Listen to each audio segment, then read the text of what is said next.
कैसे हैं आप सब? कुशल मंगल हो तो ऐसी ईश्वर से मैं हमेशा प्रार्थना करता ही रहता हूं, आपको पता ही है। तो आज की बात शुरू करते हैं। मुझे आप जानते हैं और मैं जो कहानियां सुनाता हूं उस शो का नाम है देश की बात सुनाता हूं। आज हम बात करेंगे एक ऐसी कला की जिसका इस्तेमाल आजकल हर जगह हो रहा है। Marketing, branding, trade secret, unique content, कुछ अलग होना चाहिए बॉस। ये सब शब्द आप हर रोज सुनते होंगे, समझते भी होंगे और ये भी जानते होंगे कि इनसे बहुत कमाई भी होती है और इसे करने की पढ़ाई भी होती है। लेकिन इसकी शुरुआत कहां से हुई? कैसे ये सब बातें हमारे जीवन में आई और फिर इतनी महत्वपूर्ण हो गई कि लोग इससे पैसे कमाने लगे और तो और पेटेंट, कॉपीराइट भी लेने लगे हैं ताकि कोई और इसका इस्तेमाल बिना आपकी इजाजत के ना कर पाए और उसे करना हो तो उसे पैसे देने पड़े। आइए आज आपको marketing, branding, trade secret, unique content की नर्सरी में लेकर चलता हूं।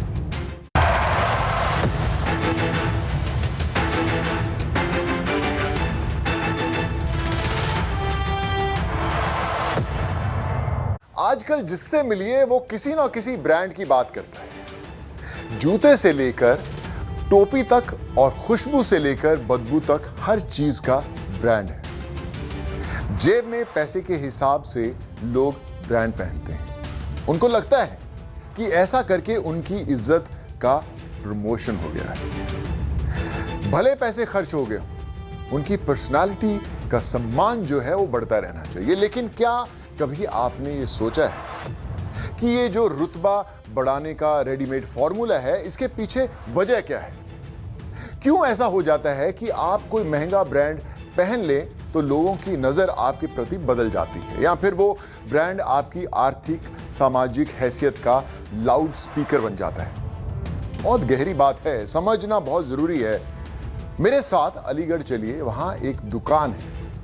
उसकी कहानी में आपको इन सवालों का एक सीधा सादा जवाब मिलेगा। साथ में चलते हैं। एक ऐसे टेलर जिनके पिता से लेकर आज उनके बेटे तक सभी यूनिफॉर्म्स बना रहे हैं जल, थल, वायु सेनाओं की। यहाँ सारे रैंक्स मिलते हैं, सारे ऑनर्स मिलते हैं, सारे बैजेस मिलते हैं। ये एक गौरव दिखाता है इस देश का और उसका हिस्सा है फैज साहब।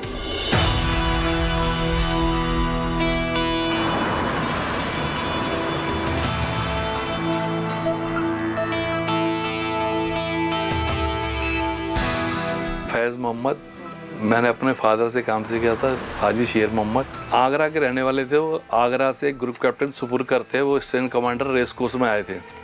तो उनसे मिलने के लिए आए तो उन्होंने किसी से बात की थी कि टेलर की कमी है, फौजी टेलर नहीं मिलते, अच्छे टेलर। तो उन्होंने किसी आदमी ने जाके बताया उनको ऐसे वैकेंसी है और वो साहब दिल्ली से गए हैं, वो काम देना चाहते हैं। तो उनके दिल्ली आए, दिल्ली की मुलाकात की, उन्होंने बात की। बात करने के बाद उन्होंने आप कल से स्टार्ट कर दो। तो फिर 1 महीने बाद उन्होंने आए और काम स्टार्ट कर दिया। 1963 से 1963 एयरफोर्स न्यू दिल्ली। मेरे को 45 साल हो गए, उससे पहले फादर थे, उन्होंने 30 साल वो भी करके चले गए। तो उनके बाद मेरे को 45 ईयर हुए इंडिपेंडेंट अपना काम करते हुए।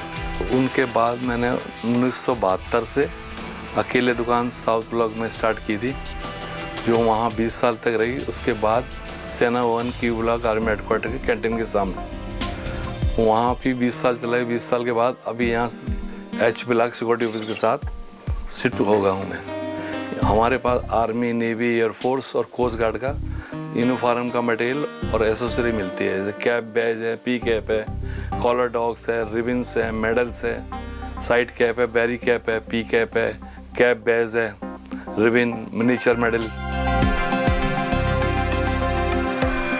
मैं इंडियन एयरफोर्स में रहा हूँ एज ए कॉपर और 1976 में मेरी पोस्टिंग हुई थी यहाँ पे एयरफोर्स स्टेशन में। मैं रहता था रेस कोर्स में।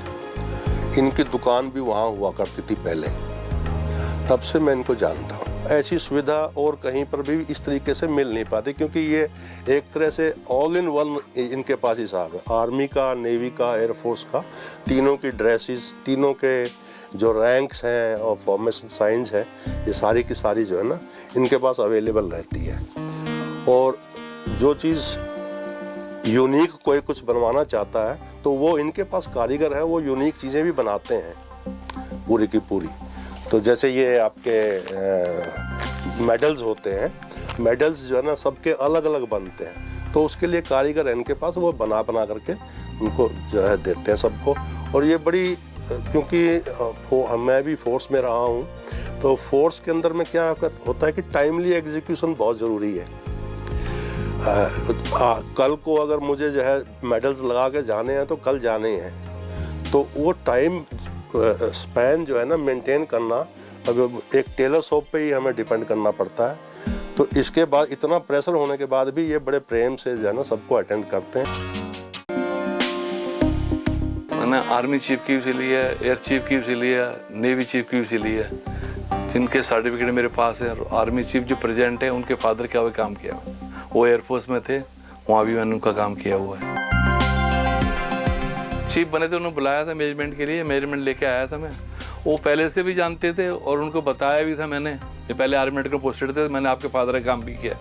तो वो बात ध्यान थी उनको, जैसे चीफ बने, बाई चीफ थे वो, उन्होंने बुलाया, बताया, फिर कह रहा वो कैसे, फादर के बारे में पूछा, मेरे बारे में पूछा, मेजरमेंट दिया, फिर बताया। फिर उनके फादर से ही मिलकर आया था मैं, तो उन्होंने ही पहचान लिया कि हाँ पुरानी बातें याद।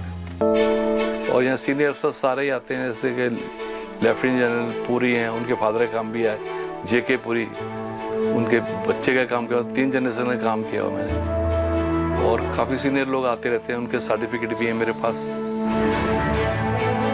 अफसर के तो आपने रिस्पेक्ट देना ही है, जो अफसर्स नहीं हैं उनको भी उसी रिस्पेक्ट से ये बात करते हैं, अटेंड करते हैं पूरा का पूरा। काम करते हुए अच्छा लगता है, फौजी आते हैं, देखते खुशी होती है कि देश की जो जिम्मेदारी है, तो उनको देखकर उनका काम करने में अच्छा गर्व महसूस होता है। ये फ्लाइंग अफसर की है, ये एयर कमांडर की है, ये AVM air vice marshal, group captain air marshal, ये आर्मी की है लेफ्टिनेंट कर्नल, और ये नेवी की है कैप्टन, और ये आर्मी की है मेजर जनरल, मेजर जनरल, और ये नेवी की है नेवी की रियर एडमिरल, नेवी रैंक्स। और ये नाइजीरियन रियर एडमिरल, ये जो डेपुटेशन पे होते हैं ना एम्बेसी के अंदर, DA डिफेंस एडवाइजर, तो वो लोग भी यहाँ श्रीलंका, नाइजीरिया ये रैंक वगैरह लेने के लिए आते रहते हैं। जो चीज़ नहीं है हम तैयार करा कर भी देते हैं। ये medal army, navy, air force, coast guard के हैं। इनके जहाँ जहाँ सर्विस की है उसके मुताबिक ऑर्डर देते हैं और हम बनवा के उनको प्रोवाइड कर देते हैं। जैसे ये नागालैंड है, ऑपरक्षक है, JNK है, ILT है, ये 20 ईयर्स 9 ईयर्स है। ये कोस्ट गार्ड का रिबन है, कोस्ट गार्ड का रिबन है, ये डेली यूज करने वाले। ये कोस्ट गार्ड का पायलट विंग है, पायलट पहनते पायलट। ये फील्ड मार्शल की है, रैंक है, कॉलर लगाते हैं। ये chief of the army staff की है, कॉलर लगाते हैं। ये नेवी के एपलेट ADC लगाते हैं, और ADC और SO। ये टेबल फ्लैग है कोस्ट गार्ड का। ये रिबन है आर्मी नेवी की तीन। ये E का विंग है इंजीनियर्स का, और ये S का विंग सिग्नल्स का है, ये नेविगेशन का है, ये ATC, ये कैप बैज, ये पैरा विंग है। ये कोस्ट गार्ड की रैंक है अधिकारी की। ये कोस्ट गार्ड कमांडेंट रैंक है। ये कोस्ट गार्ड IG की रैंक है। ये नेवी की रियर एडमिरल रैंक्स है। ये डिप्टी कमांडेंट्स नेवी की है। ये DIG सीनियर कोस्ट गार्ड, ये लेफ्टिनेंट कमांडर नेवी। ये कोस्ट गार्ड प्रधान अधिकारी, ये IG कोस्ट गार्ड, ये कैप्टन DIG कोस्ट गार्ड। ये मेडल है अधिकारी, ये मेडल कोस्ट गार्ड के हैं। OP Parakram Andaman 50 years, coast guard silver jubilee 20 years 9 years. ये एयरफोर्स की मैस 10 की रैंक है, ग्रुप कैप्टन।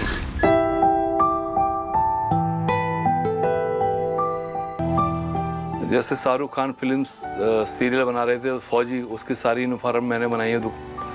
यूनिफॉर्म से लेकर शूज़, बेल्ट, रिबन, मेडल्स, पूरे जितने भी डेकोरेशन आइटम थे वो मैंने सप्लाई किए थे उनको उस टाइम के। विशाल के मतलब दो हैं, हिंदी में बड़ा कहते हैं और उर्दू में कहते हैं विशाल का मिलना।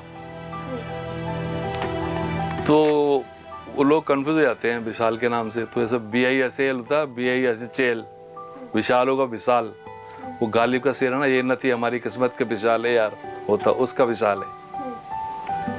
अच्छा, इसीलिए ये नाम पड़ गया विशाल। विशाल से फिर लोगों ने विशाल कर दिया, HP डाल दी उसके अंदर, तो विशाल हो गया। विशाल, हाँ विशाल, हाँ। बच्चों का दिल भी यही काम कर रहे थे, तो इसी में मन लग गया, उनको आगे जाने की सोचा भी नहीं। और ये भी ठीक है, चल रहा है पीढ़ियों से काम, तो आगे बढ़ाने के लिए।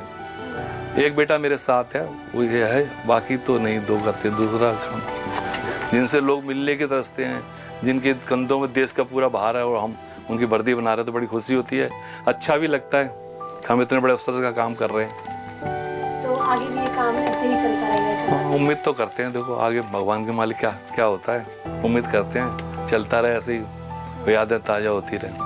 ये वर्दी देश के शौर्य और पराक्रम की कहानी सुनाती है और फैज साहब इन कहानियों का अहम हिस्सा हैं, जो जल, थल, वायु की यूनिफॉर्म सजाते भी हैं और हम सभी को उनकी पराक्रम की कहानियाँ सुनाते भी हैं। कैमरा पर्सन रितेश मिश्रा के साथ Shrutika, Delhi, good news today. बात को समझिए, कोई आदमी अपनी जानकारी, परिश्रम, लगन, त्याग से एक ऐसी चीज बनाता है जिसको सब पसंद करते हैं, फिर वो पीढ़ियों तक वैसा ही प्रोडक्ट देता रहता है जो लोगों की उम्मीदों पर खरा उतरता है। ऐसी छवि बनाता है कि लोग आंख बंद करके भरोसा करते हैं। उनको लगता है कि ये प्रोडक्ट इस्तेमाल करने से उनकी इमेज बदलेगी। ये होता है ब्रांड, बिना शिकायत, लोगों की जरूरत के मुताबिक, क्वालिटी के साथ लगातार शानदार प्रदर्शन, वैल्यू फॉर मनी, सच्ची और असली चीज। ये ब्रांड कोई ऑक्सफोर्ड, कैम्ब्रिज, हार्वर्ड से नहीं, हार्ड वर्क से आता है। इसका इतिहास समझने के लिए मैं आपको लखनऊ ले चलता हूं। एक पुश्तैनी दुकान है जहां बिकते हैं संगीत के यंत्र, लेकिन असल में वहां संगीत की परंपरा को संभालने, बचाने और संवारने का काम भी हो रहा है। कैसे? देखिए ये बहुत ही प्यारी सी कहानी।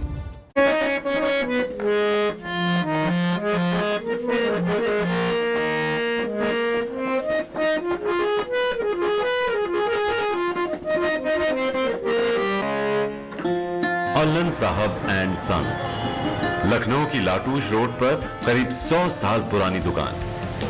1925 में इसकी शुरुआत प्रसिद्ध संगीतकार नौशाद के मामा ने की थी। हारमोनियम बनाने और ठीक करने के लिए ये दुकान पिछले 95 साल से विश्वास का दूसरा नाम है।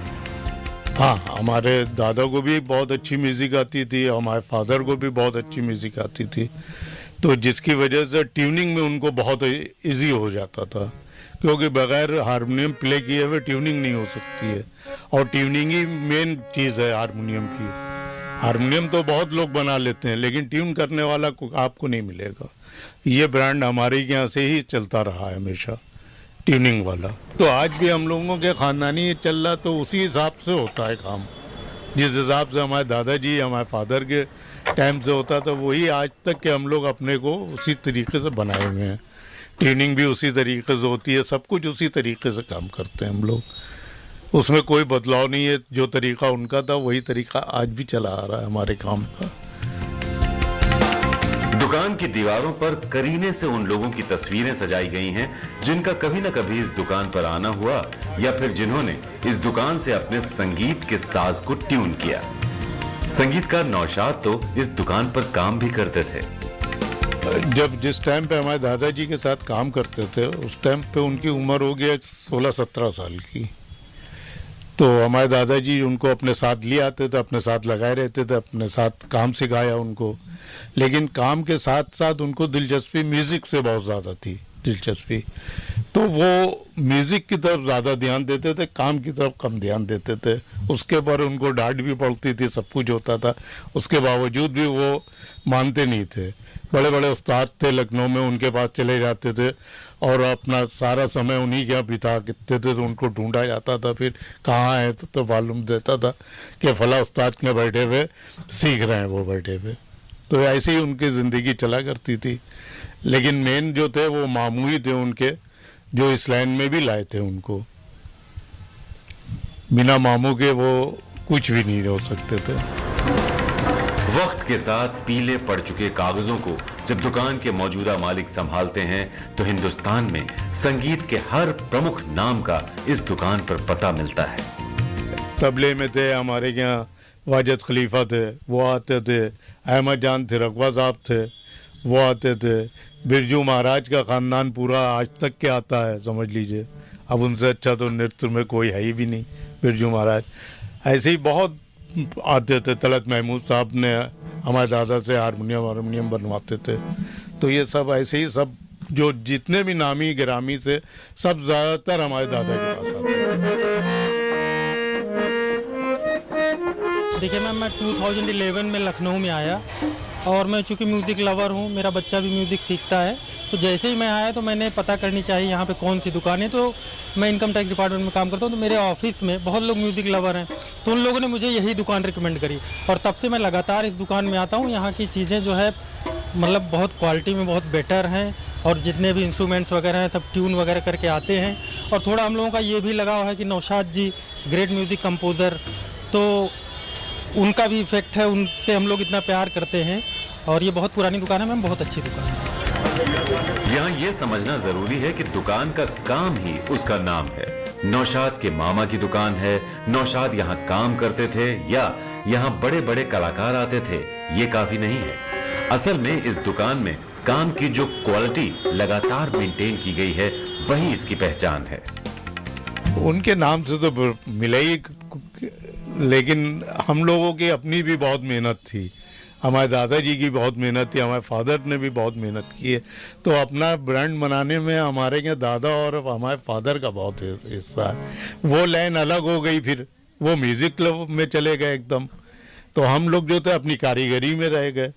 तो कारीगरी में जो नाम किया है वो एक अलग था और उसी की पहचान है जो आज तक के हमारे यहाँ जो है आग बन करके का सारा कस्टमर विश्वास पे आके यूं ही डाल के चला जाता है कि आपको देना है, ये बनना आप ही क्या है, चाहे जैसे बनाइए बनना आप ही क्या है। ये है, आज भी उतना ही विश्वास है सबको। हारमोनियम की समझ, संगीत की समझ और पुश्तैनी ज्ञान ने दुकान की पहचान को मजबूत बनाया है। संगीत में आए बदलाव के लिए दुकान ने खुद को वक्त के साथ बदला है, लेकिन अभी भी क्लासिकल म्यूजिक और उसका अहम साज हारमोनियम ही इनकी मुख्य विशेषता है। देखिए आजकल ट्रेंडिंग चल रहा है गिटार, कीबोर्ड और ड्रम्स वगैरह, लेकिन आदमी जब बुनियादी संगीत सीखता है या बुनियादी संगीत अगर सीखना चाहता है तो वो हारमोनियम से ही हो सकता है। और ये वक्ती है कि हाँ आदमी अपना शौक़ पूरा कर ले गिटार वगैरह पे, लेकिन अगर शास्त्रीय संगीत में उसको अपना करना है तो वो जो है हारमोनियम से ही स्टार्ट करना पड़ेगा। और जब हारमोनियम की बात आती है लखनऊ में तो हमारे अल्लन साहब एंड सन्स इस फर्म से अच्छा कोई हारमोनियम नहीं आपको दे सकता है। परफेक्ट 440 की ट्यूनिंग पे, जो कि आज ज़रूरत है इंटरनेशनल ट्यूनिंग के, तो वो हम लोग देते हैं यहाँ पे। करीब 100 साल का भरोसा, 3 पीढ़ियों की लगन, ये साख पाने के लिए बहुत कुछ छोड़ना पड़ा है। अजमतुल्लाह की पत्नी गाती हैं, उनके बेटों को भी शौक और समझ है, लेकिन सब दुकान के लिए ही समर्पित है। तेरा साथ है तो मुझे क्या कमी है, अंधेरों से भी मिल रही रोशनी है, तेरा साथ है तो। मेरा बेटा है फैज़, उसको है शौक, गाने का भी शौक था और म्यूज़िक का भी शौक था, लेकिन वो अपने पापा के साथ जो बिजनेस में लग गया तो फिर पापा के साथ उस तरीके से लगना पड़ा उसको, तो वो अपना कर नहीं पाया, मतलब जो अपना शौक था गाने का वो कर नहीं पाया, क्योंकि या तो वो गा लेता या पापा के साथ अपना साथ देता। वो दोनों बच्चे फिर पापा के साथ इसी में लग गए। छोटे बेटे को मेरा शौक बहुत था गाने का भी और म्यूज़िक का भी, और वो सिखाता भी है, गिटार सिखाते भी है, अच्छा बजाता भी है वो। घर में वक्त तो बस थोड़ा ही दे पाते हैं, क्योंकि सुबह शॉप चले जाते हैं तो फिर रात में ही घर आते हैं। और बस रात में हम लोगों के साथ ज़्यादा होता है बातचीत, खाना पीना सब जो है। और सारा दिन तो बस वही है कि जब छुट्टी का दिन होता है तभी टाइम मिलता है हमको। यूँ तो शॉप पर ही होते सुबह से, बच्चे भी और वो भी। अब अजमतुल्लाह की बेटी भी वायलिन सीख रही हैं। लगता है संगीत का सिलसिला आगे बढ़ता रहेगा। उसने गजल छेड़ी, मुझे साज देना, जरा उम्रे रफ्ता को आवाज देना। संगीत के लिए साज जरूरी है और साज के लिए वो कारीगर जो साज को सुरीला बना दे। अल्लन साहब एंड सन्स के परिवार ने उनकी सुरीली विरासत को आज भी संभाल कर रखा है। कैमरामैन गौरव गुप्ता के साथ गुड न्यूज टुडे के लिए लखनऊ से शिल्पी सेन। बच्चा भूखा होता है तो रोता है, आदमी गुस्सा होता है तो चिल्लाता है, कोई खुश होता है तो मुस्कुराता है, दुखी होने पर उदास हो जाता है। मतलब लिफाफा देखकर समझ में आ जाता है कि चिट्ठी में क्या है। लेकिन जब बात बिजनेस की हो या फिर किसी और चीज की हो तो ये एक नजर में पहचान बना लेना बहुत मुश्किल होता है। इसके लिए बड़े पापड़ बेलने पड़ते हैं। पहले लोगों के काम करने के तरीके की उनकी यूनिक पहचान होती थी, लेकिन आजकल तो इसके लिए बाकायदा कंपनियां बन गई हैं। आपको हम ले चलते हैं पुरानी दिल्ली। वहां एक सज्जन पकौड़े बनाते हैं, खौलते तेल में हाथ डालकर देखते हैं कि पकौड़ा पका है कि नहीं। क्या करते हो भैया, ऐसे कैसे कर लेते हो? अरे भैया, ये उनका स्टाइल है जो उनकी काम के प्रति लगन का नतीजा है। इसमें आज की तरह कोई स्टंट नहीं है, दिखावा नहीं है, एकदम सच्चाई है। देखते हैं।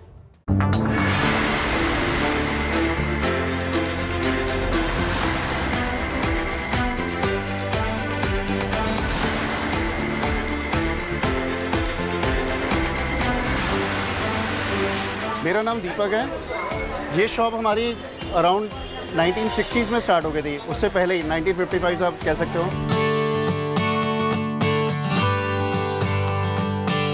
मेरे ग्रैंडफादर ने इसको स्टार्ट किया था, तो उन्होंने बहुत छोटे स्केल में स्टार्ट किया, एक छोटी सी कार्ट में स्टार्ट किया, तो स्लोली एंड ग्रेजुअली वो फेमस होते गए। तो एक पॉपुलर डिश उन्होंने फिश फ्राई का इन्वेंट कर दिया। तब से लेके अब तक, अब 65 ईयर्स हो गए, हम रोज़ इसी काम को एवरीडे एक ही जॉब करते हैं।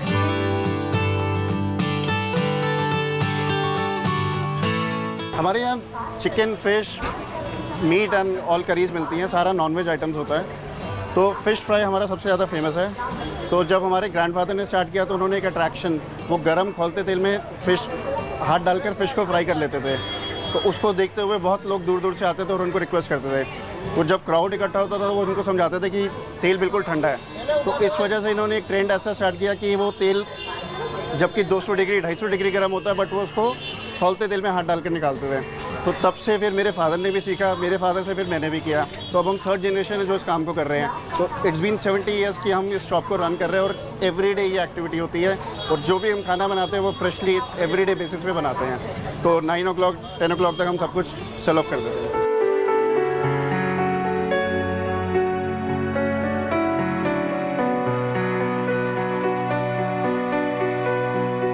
क्वालिटी में हम कहीं कॉम्प्रोमाइज़ नहीं करते।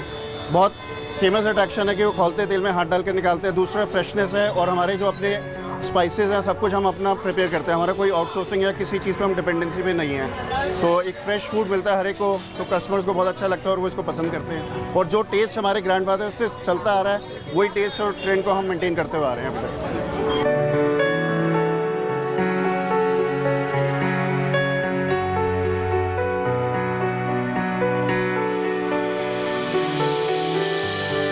ग्रैंडफादर को देखते थे, फिर फादर को देखते थे, उनको देखते देखते मैं भी सीख गया। तो जब हम फादर के साथ साइड पे खड़े होते थे काउंटर पे, तो वो गरम फिश को हम भी पैक करते थे। तो हमें एक प्रैक्टिस होती गई। एक बार मैंने ट्राई किया, मेरा हाथ बंद हुआ, दूसरी बार ट्राई किया, फिर ऐसे करते करते मेरे को भी प्रैक्टिस हो गई। अब कुछ नहीं होता, अब हम ये इतना पूरा हाथ में तेल में डाल सकते हैं। नहीं, अब डर नहीं लगता, बर्निंग सेंसेशन होती है लेकिन जलता नहीं है। हमें गर्म फील होता है, बस गर्म तक ही फील होता है वो। ये हमें बहुत प्रैक्टिस हो गई। ऐसा नहीं कि हम बहुत छोटे थे तब से शॉप पे आ रहे हैं, तब से काम करते आते हैं, तो हमें कुछ नहीं होता।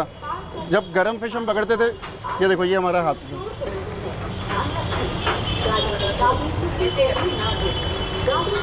कि हमने अपना माइंड प्रिपेयर कर लिया कि गरम इतना ही है, तो 200 डिग्री 250 डिग्री जो भी होता है वो हम उसको मैनेज कर सकते हैं।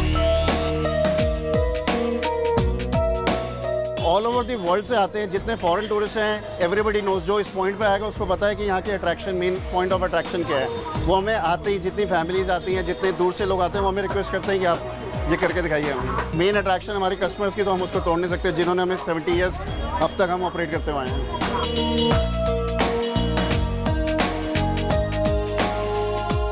एक जब हमारे यहाँ क्राउड लग जाता है तब लोग कहते हैं कि जल्दी करो, तब हम उनको एक हाथ डाल कर दिखाते हैं कि देखो तेल ही ठंडा है तो फिश कैसे फ्राई होगी, जबकि वो एक्चुअल में 200-250 डिग्री गर्म होता है और वो हमारा कुकिंग प्रोसेस चल रहा होता है। तो वो एक अट्रैक्शन चलते चलते एक बहुत फेमस होता गया ये।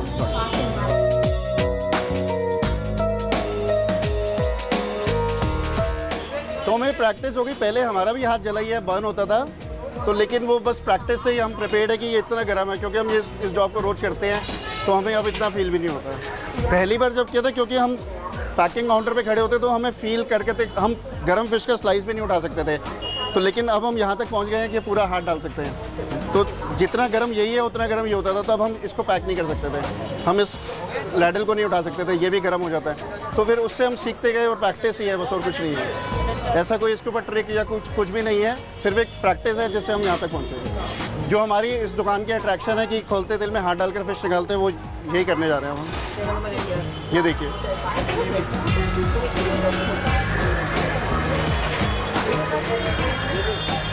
ऐसे ही हम कस्टमर्स को दिखाते रहते हैं, उनकी डिमांड्स आती है और हम दिखाते रहते हैं।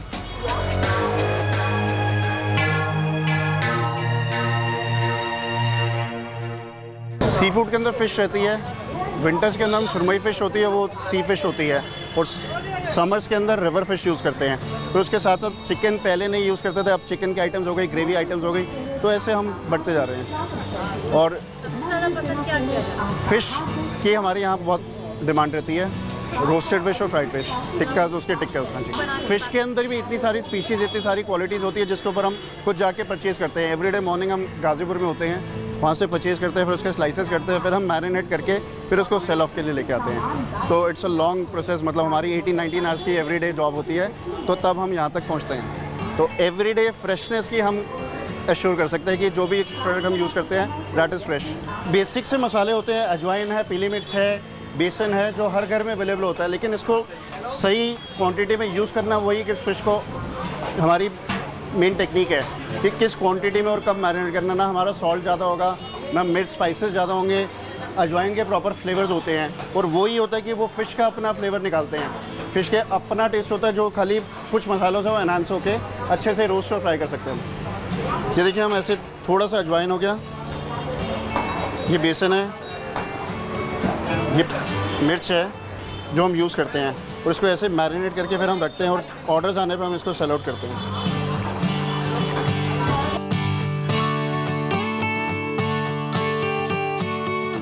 ये हमारी मैरिनेटेड फ़िश है, ये विद बोन वाली है, और ये बोनलेस वाली फ़िश होती है। तो ये दोनों सुरमई हैं, और ये विंटर्स की हमारी बहुत फेमस डिमांड रहती है इस फ़िश की। हम लोग इसको बेसन में अजवाइन के साथ इसको मिक्स करके मैरिनेट करके चलते हैं, 10 से 15 मिनट में फ्राई हो जाता है। तो हमारे राउंड चलते रहते हैं, जैसे जैसे ऑर्डर्स होते हैं हम उसको वैसे वैसे फ्राई करते रहते हैं। ये चीज़ जब से हमारे ग्रैंडफादर ने स्टार्ट किया तब से यही चल रहा है, उन्होंने ही हमें सारे स्पाइसेस के बारे में सिखाया, सब कुछ सिखाया, तो वैसे ही हम सीखते सीखते आगे बढ़े हैं। बिल्कुल जैसे उन्होंने हमें ट्रेन किया था, हम उसी स्टेप को ही फॉलो करके चलते हैं।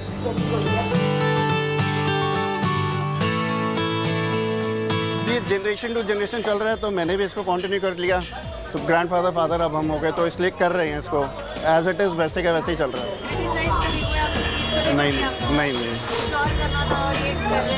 नहीं, ये तो बहुत पॉपुलर जॉइंट है, तो हमें तो उल्टा आई फील हैप्पी कि हमें इतना बड़ा सेटअप मिला है, हमें तो इसको एक्सपैंड करना है।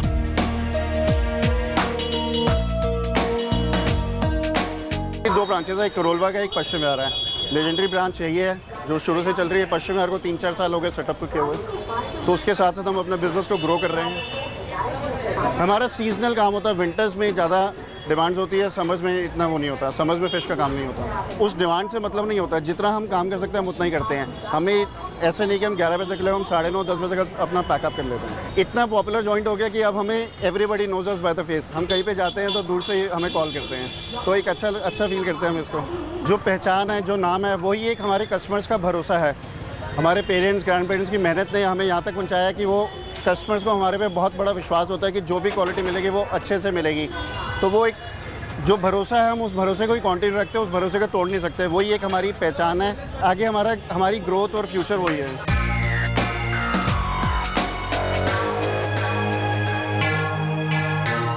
गणेश रेस्टोरेंट के दीपक के अलग अंदाज से पकौड़े बनाने की तकनीक को देखकर एक बात तो आप समझ ही गए होंगे कि ये काम नहीं आसान, तेल का दरिया है और डूब के जाना है। और इनके पकौड़े दिल्ली में ही नहीं बल्कि दिल्ली के आसपास की जगहों पर भी बहुत मशहूर है, क्योंकि ये दिल के साथ साथ हाथों से पकौड़े तलते हैं।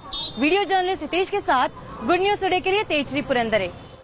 आजकल जिससे मिलिए वो किसी ना किसी ब्रांड की बात करता है। जूते से लेकर टोपी तक और खुशबू से लेकर बदबू तक हर चीज का ब्रांड है। जेब में पैसे के हिसाब से लोग ब्रांड पहनते हैं। उनको लगता है कि ऐसा करके उनकी इज्जत का प्रमोशन हो गया है। भले पैसे खर्च हो गए, उनकी पर्सनालिटी का सम्मान जो है वो बढ़ता रहना चाहिए। लेकिन क्या कभी आपने ये सोचा है कि ये जो रुतबा बढ़ाने का रेडीमेड फॉर्मूला है, इसके पीछे वजह क्या है? क्यों ऐसा हो जाता है कि आप कोई महंगा ब्रांड पहन लें तो लोगों की नजर आपके प्रति बदल जाती है, या फिर वो ब्रांड आपकी आर्थिक सामाजिक हैसियत का लाउड स्पीकर बन जाता है? बहुत गहरी बात है, समझना बहुत जरूरी है। मेरे साथ अलीगढ़ चलिए, वहां एक दुकान है, उसकी कहानी में आपको इन सवालों का एक सीधा सादा जवाब मिलेगा। साथ में चलते हैं।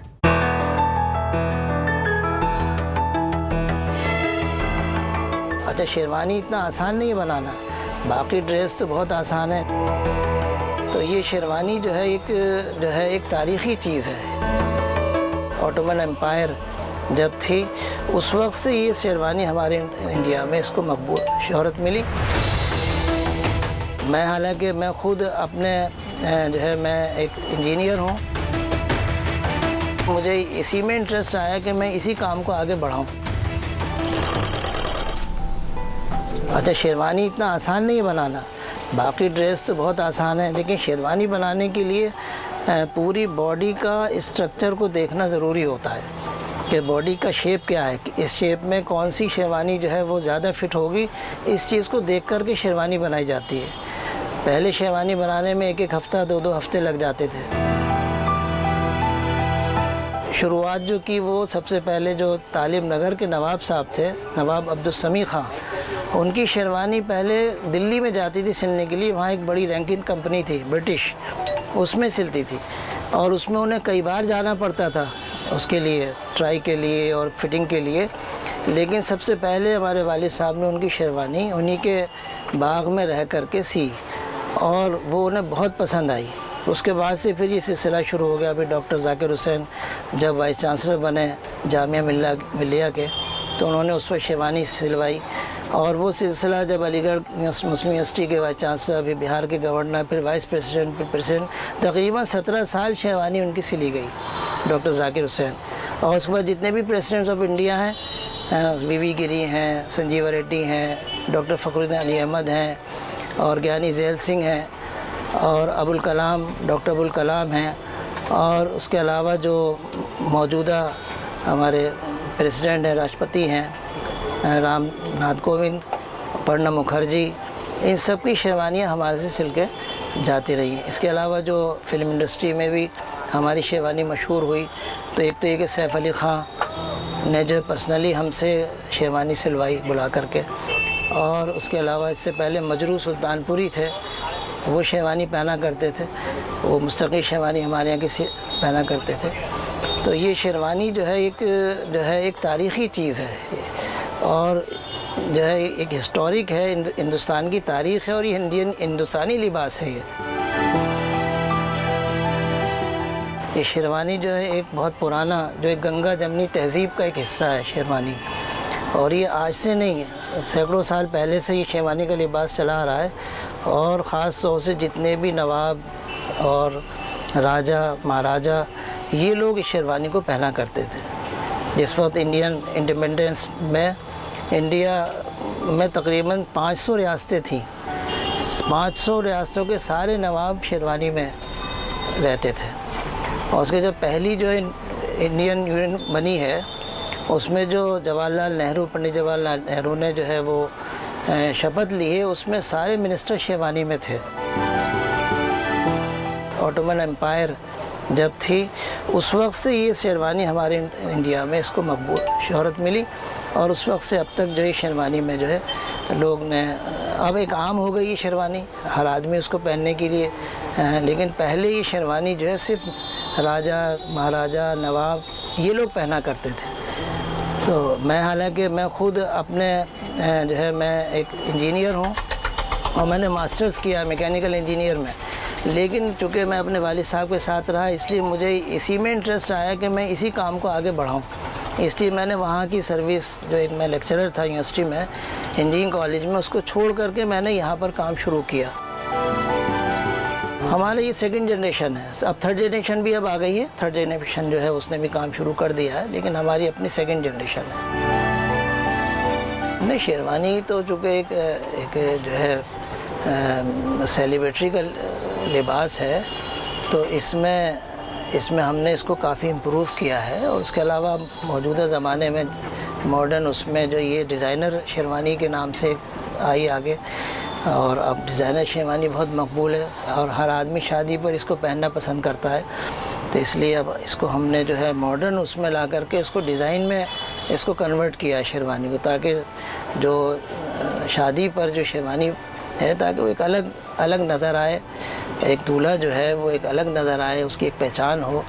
इसलिए हर शख्स अपनी शादी पे ही चाहता है कि मैं शेरवानी पहनूं। इसमें दोनों है, हाथ का काम भी है, अभी भी खूब हाथ का काम होता है, और अपनी पुरानी जो मशीनें उन्हीं से ही हम इस काम को करवाते हैं। जो नई मशीनें आ रही हैं उनसे नहीं होता, वो तो एक रेडीमेड के लिए ठीक है, वो फिक्स कर दी जाती हैं, उसमें रेडीमेड काम चलता रहता है। लेकिन हमारा काम जो है वो उससे नहीं चलता, बल्कि हमारा काम तो चूँकि हाथ का काम है, हैंडवर्क है इसमें ज़्यादा से ज़्यादा। ये हमारी शॉप जो 1944 से है।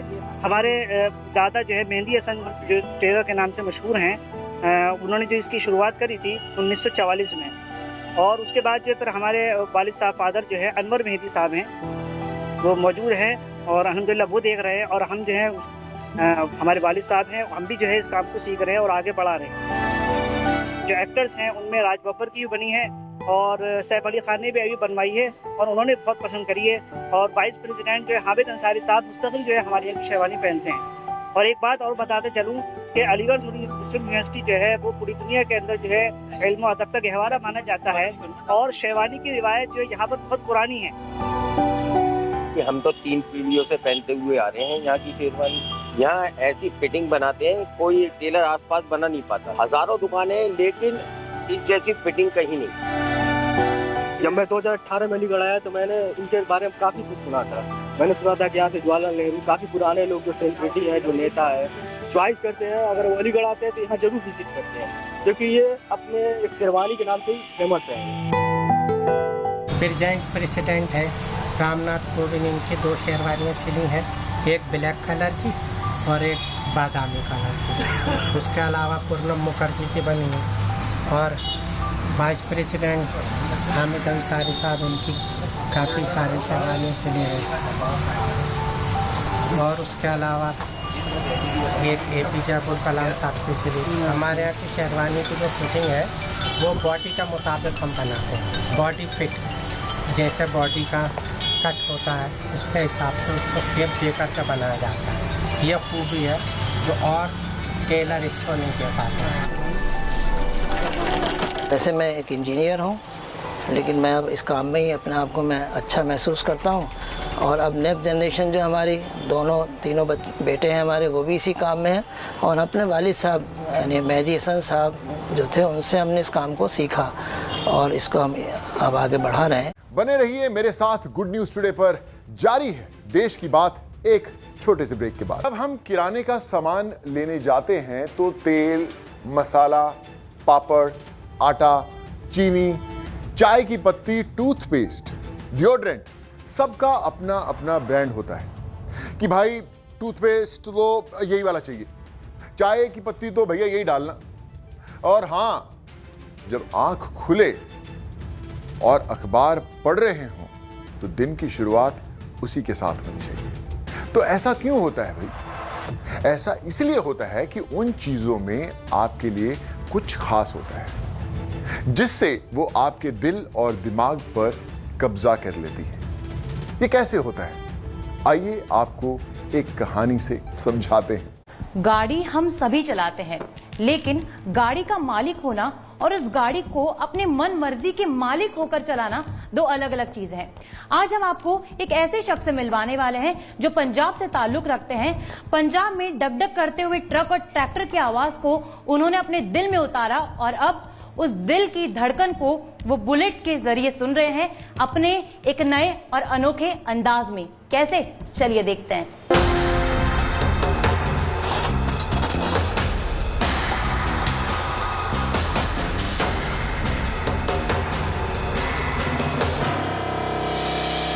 नमस्कार, मैं हूं Kamal Anand, Royal bullet accessories World Karol Bagh से।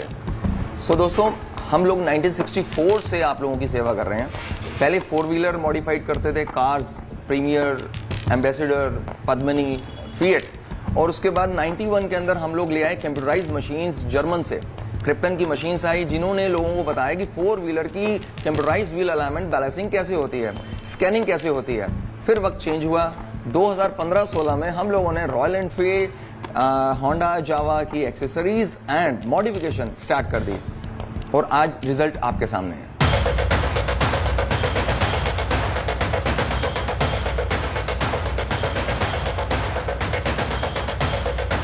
जब हम बड़े हुए तो हमने पापा को कहा कि पापा कुछ टेक्नोलॉजी नई लेके आते हैं, नया जमाना है। 1988 में हमने अप्लाई किया था जर्मन में। 1991 में कंप्यूटराइज मशीन्स आई थी और वो युग था मारुति सुजुकी का। फिर हमने उसके अंदर बड़ी मेहनत करी।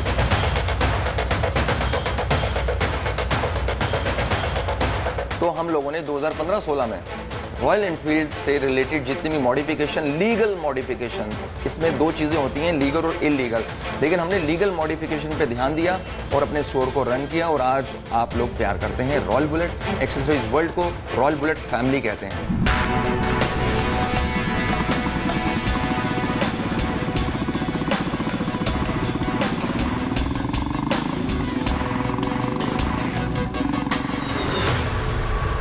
पंच दरियावादी धरती Punjab, we belongs from Punjab. और पंजाब में ना बुलेट नहीं कहते हैं, बुल्ट कहते हैं। तो जब बुल्ट का नाम आता है तो डुग डुग डुग डुग डुग वो साउंड आपके अंदर आ जाती है। तो वो बुल्ट जो है ना हमारे यहाँ पर है, धड़कनों में चलती है, क्योंकि ट्रैक्टर चलाना है तो वही साउंड आनी है और अगर खेतों में काम करना है तो वही साउंड आनी है। तो वो साउंड जो है ना वो सिर्फ बुल्ट में हमें मिलती है, इसलिए हमारा जो पहला इश्क है वो बुल्ट है। अब रॉयल बुलेट क्यों स्टार्ट हुई, इसके ऊपर एक जो है बहुत बड़ी बात है कि हम लोगों ने जब राइडिंग करते हैं तो राइडिंग में कई सारी प्रॉब्लम्स आती हैं। अब वो सारी प्रॉब्लम्स को देखते हुए हमने पापा से रिक्वेस्ट करी कि पापा 4 व्हीलर के साथ मुझे रॉयल एनफील्ड की मॉडिफिकेशन का काम करने दिया जाए। और उस चीज़ ने हमें आज यहाँ तक पहुँचा दिया कि कस्टमर्स हम पे फेथ करते हैं और हम वो प्रोडक्ट लगाते हैं जिसमें राइडिंग करते हुए कोई भी प्रॉब्लम ना आए। तो इस पैशन ने हमें रॉयल बुलेट परिवार बना दिया, रॉयल बुलेट फैमिली बना दिया।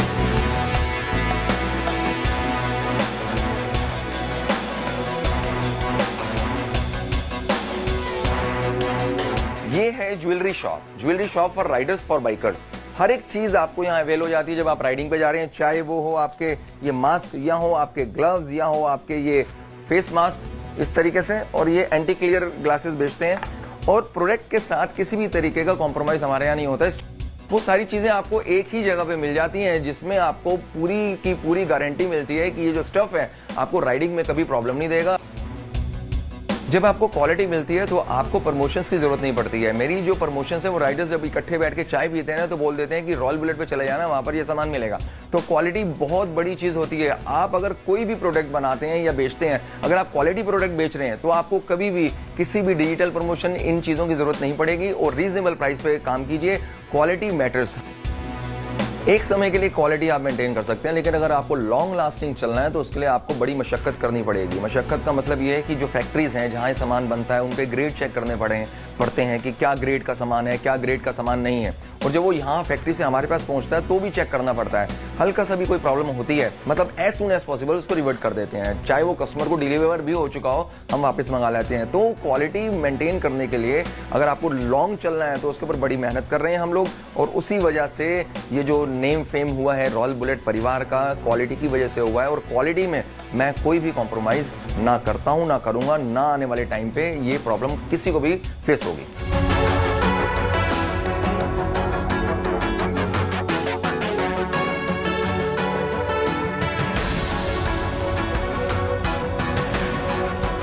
लीगल मॉडिफिकेशन कर रहे हैं और उसको आप लॉन्ग राइड पे ले जाएं, इस तरीके की मॉडिफिकेशन। मतलब आप ये देखिए कि राइडिंग के अंदर आईपीएस हैं, आईएएस हैं, जजेस हैं, सुप्रीम कोर्ट के जजेस हैं, हाई कोर्ट के जजेस हैं, मतलब जो सर्जरी के डॉक्टर्स हैं इतने बड़े बड़े वो भी राइडिंग करते हैं, एडीएम हैं, एसडीएम्स हैं, वो सारे के सारे अपने अकॉर्डिंग अपनी बाइक बनवाते हैं कि कमल हमें इस तरीके की बाइक बनवानी है, उसके अंदर ये चीज़ें चाहिए, हमें पिछली सीट नहीं चाहिए या किसी को पिछली सीट चाहिए। तो फिर वो डिफरेंट तरीके की मॉडिफिकेशन हम लोग लेके आते हैं। जावा सबके पास है, जावा में क्या डिफरेंट है वो चीज़ नोटिस की जाती है, क्योंकि बाइक्स का क्रेज हमारे इंडिया में इतना है कि छोटा सा बच्चा बुलेट के ऊपर बैठ के डुर कर रहा होता है, जबकि उसके पैर ब्रेक्स पे नहीं आते, लेकिन उसकी चाहत होती है। जैसे कि ये 2004 मॉडल गाड़ी, ये मेरे राइट हैंड साइड पे है, ये 2004 है, लेकिन उनको चाहिए था सिंगल सीट एंड क्रोम के अंदर। देखिए बिल्कुल डिफरेंट लुक आई है, और ये सिंगल सीट है, इसमें पीछे सीट नहीं है। कमल भैया पीछे हमें जो टायर चाहिए वो थोड़ा सा ब्रॉड चाहिए, वो भी हमने देखिए ट्यूबलेस, और बहुत शानदार इसकी लुक दी है। और ये देखिए बिल्कुल 2004 मॉडल लगती नहीं है कि ये जावा पिराग है जो कि ब्रांड न्यू शोरूम से आई थी। और ये हमारे एडवोकेट साहब हैं जिनकी गाड़ी है। अब इसमें टैंक जो है बिल्कुल डिफरेंट हो गया है, इसमें साइलेंसर, हैंडल, फ्रंट की लाइट्स बिल्कुल डिफरेंट है। और एक मॉडल बड़ा हिट हुआ जिसका नाम था कबीर सिंह, जी हाँ, और आप लोगों के आशीर्वाद से कबीर सिंह के अंदर जो सीट्स लगी हैं वो रॉयल बुलेट एक्सेसरीज वर्ल्ड की लगी हैं, और ये कबीर सिंह का जो है मॉडल हम लोगों ने रेडी किया। ऐसे कई सारी बाइक्स रेडी होके जा चुकी हैं। बात वहीं आती है कि आप अपनी बाइक को इसलिए मॉडिफाइड कराते हैं कि वो थोड़ा सा डिफरेंट दिखे।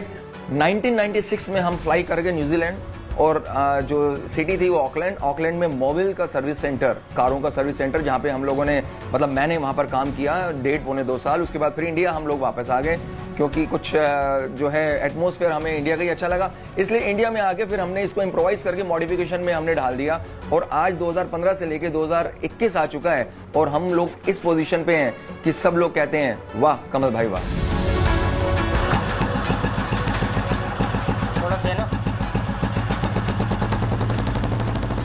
तो आपने देखा कि किस तरह से कमल ने क्वांटिटी और कंसिस्टेंसी को मेंटेन करते हुए हर बार एक नया इम्प्रोवाइजेशन किया, और वो भी रिस्क को लेते हुए।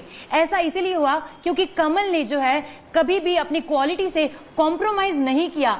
उनको इस मुकाम तक पहुंचने के लिए किसी भी बड़े मार्केटिंग ब्रांड की जरूरत नहीं पड़ी, क्योंकि इसके लिए उनकी मेहनत, लगन और लोगों के विश्वास और भरोसा ही काफी था। वीडियो जर्नलिस्ट हितेश के साथ गुड न्यूज टुडे के लिए तेजरी पुरंदरे। तो अगली बार अगर आपको कोई चीज बहुत नई लगे तो अपने ग्रेट ग्रैंड पेरेंट्स या ग्रैंड पेरेंट्स से उसके बारे में बात जरूर कर लेना। आपको पता चलेगा कि ये तो जिंदगी की एल्बम की कोई पुरानी तस्वीर है जिसे कलर करके बाजार में वापस उतारा गया है। तो देश को समझने के लिए हमारे साथ जुड़े रहें। ऐसी कोई कहानी अगर आपके पास है तो मुझे स्क्रीन पर लिखे ईमेल एड्रेस पर जरूर भेजें। अभी के लिए इतना ही। धन्यवाद। जय हिंद।